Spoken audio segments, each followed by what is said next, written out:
Meet Colin Andrews, one of 10 finalists in the songwriting contest for Portland's Folk Music Festival 2024.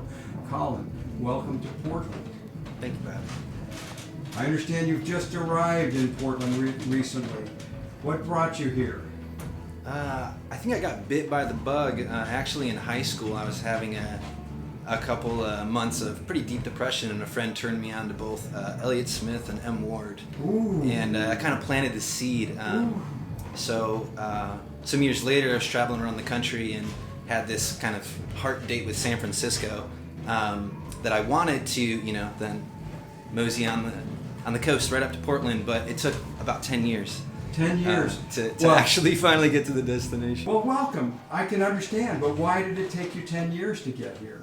Oh, someone told me once, how do you make God laugh? Well, tell God your plans, Right. And so anyway, I kind of think the universe had some lessons in mind.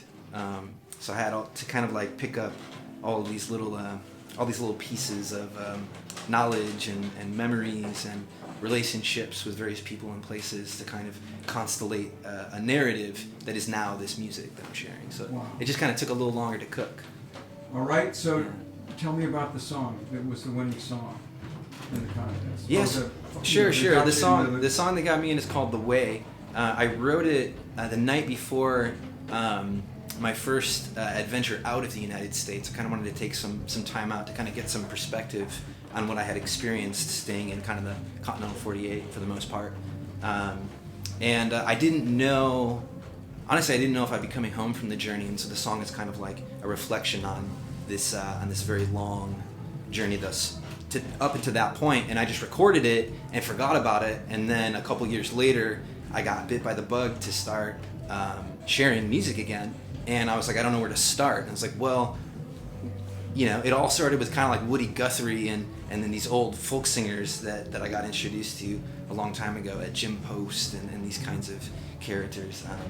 And so I was looking through all my recordings and found that song and was like, oh wow, let's start there. So that was actually the first song that kind of paved the way for the album that I'm recording right now and for this festival and stuff. Well, given you've been on a long journey, where were you when you submitted that song to the Portland Folk Fest? Right. So I was kind of in a short-term kind of a house-sitting gig out in the hills, kind of east of Portland, and coming into town every now and again. But yeah, I was just hanging out with a dog out in the mountains, and a friend kind of just pushed my buttons enough, and in the Atlantis Lounge, so many wonderful songwriters and singers come through there. So it just kind of got the kind of inspiration from that community to kind of push me over the edge. And I had a friend just offer to record it for me, which was very kind. Galen Hefferman, also a great local songwriter, and then that became, hey, do you just want to do a full album? So we're in the process of doing that now. Well, congratulations. Yeah, thanks. Congratulations. By the way, that's a pretty fine bolo tie. Oh, thanks. The lead singer of Moody, Idaho, gave it to me as a gift. Oh, really? Yeah. Wow. Well, I could spend a lot more time with you, Colin, but God, it's great, and congratulations on your position as a finalist for the Portland's Folk Music Festival 2024. Thanks.